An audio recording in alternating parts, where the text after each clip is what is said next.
Before we start, guys, we'll do a few separate questions at the end to preview the Bournemouth Cup tie, because we won't be doing a press conference on Monday. Okay? So we'll do that under embargo. Who wants to start us off? Joe? Frank, what do you think of that performance, and why do you think Everton struggled a bit tonight? Well, they were good opposition, so we missed some big chances. Probably two of the better chances of the game. Critical moments early in the game and early in the second half. Possession 50-50-ish. Tried to get after them a little bit when we had moments of good pressure and moments maybe where we were a little bit off it on that sense, but against a good footballing team I didn't want to give them the sense of coming here and controlling us and pushing us back. So I thought we competed in lots of ways, and in the end we come up against a very good team with good individuals in good form and showed their quality at the top end of the pitch. We couldn't find that. What was the thinking behind starting McNeil over Gordon? Just a change, yeah. Just to freshen things up? Yeah. Okay. Do you have any injury news on Idrissa Gueye? Yeah, we've got Gana's is a top of his quad sensation, scan on Monday. Dominic's a hamstring, scan on Monday. Onana's an ankle, scan on Monday. Right. They essentially were World Cup threatening for all of them.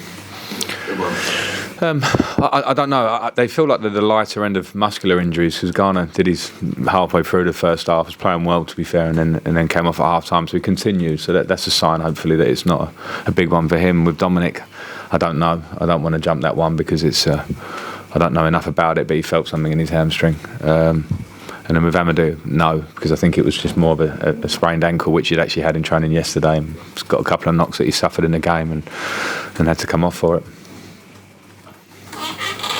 Frank, you've wanted consistency in your selections, but do you think today, obviously, maybe caught up, obviously, Onana's 21, Gana's 33, do you think maybe it's just all at once, all comes together really, and they've all sort of hit a block at once?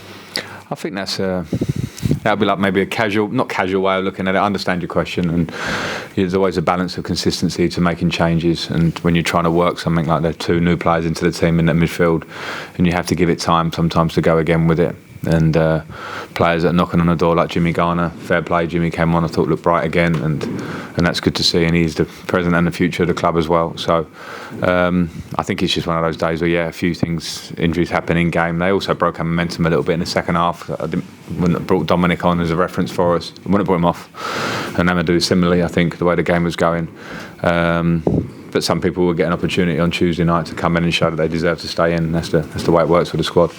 Even though it wasn't a bit of performance, you still created chances. Obviously, Calvert-Lewin has one and Dominic has one just before he came on. So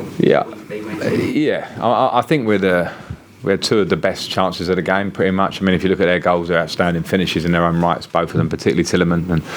And if we score early, we're 1-0 up. Feeling's different. If we score to go 1-1 and start the second half, we know how the feeling in this place can go. So we missed those, and that's just on us. But it can happen. I can't complain. We get in a position and players try and score, and it doesn't happen. And they show you they can be deadly in their own way. So I think we also have to respect Leicester as a team. It's one of those teams that come in and people maybe expect us to win, but they're a fantastic footballing team. So we try to press them at different times. At times we did it well, and at times they can play through and round the press. But the other option is to succumb to them having a load of ball and pushing us back. And so we try to not allow that to happen. We competed in the game to a big extent, and when you miss those chances and they score them, the game goes against you. We're beaten by a very, very good team. Is the performance from Maddison the best you've had from an opposition player against you so far this season? Well, it's got to be up there. I can't think off the top of my head, but I thought individually, he's used to the ball, the way he moves it, the speed of his thinking, and the quality of the execution is always great with him, isn't it? So, I thought he was fantastic. Barnes is a huge threat, and Dewsbury Hall, but Maddison he's on form, and he's in great nick. He made the point of coming to speak to you at the end. Was it just No, just I know him a little bit. No, I don't really know him, but I know him, if you know what I mean. Maybe just a respect thing, I think, there. But he's just told him that he's playing fantastically well. He's a good footballer to watch, isn't he? No, not for me as an opposition manager today, but I enjoy watching him. And fantastic player. And that's the point. And that's a message for us. Can we get better to have those sort of threats in terms of what Maddison can do, what Barnes can do today, and Dewsbury Hall, and those players they've been consistent over periods of time in their own ways in the last 2 or 3 seasons, and we're working towards that level, and today was a little reminder. Sometimes this league shows you where you're at. Right, sorry. The World Cup obviously is so big. Do you think Dominic Calvert-Lewin would be trying everything to get on the plane? But do you think, longer term, the fact that he maybe won't go is actually just what he needs? The World Cup's going to be on. He can come back for you in 6-7 weeks and really get back to where he was a couple of years ago.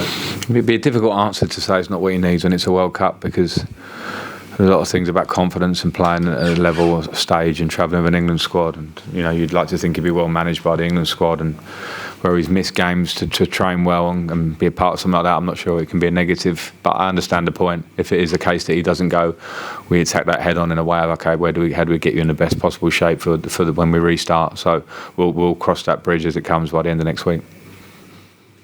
Okay, we'll move on to Bournemouth now.